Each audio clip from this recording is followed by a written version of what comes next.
কি রান্না করতেছেন ম্যাডাম? আমি এখন রান্না করছি আলু ডেঙ্গা ভাজি।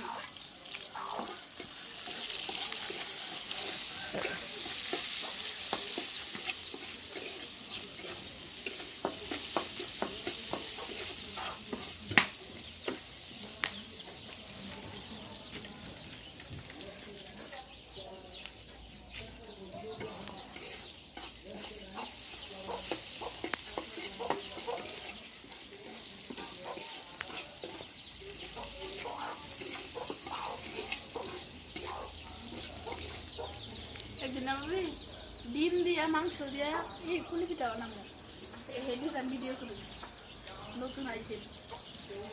ডিম দিয়ে মাংস দিয়ে না, মাংস দিয়ে খাই না বানাই দিয়েছিলাম।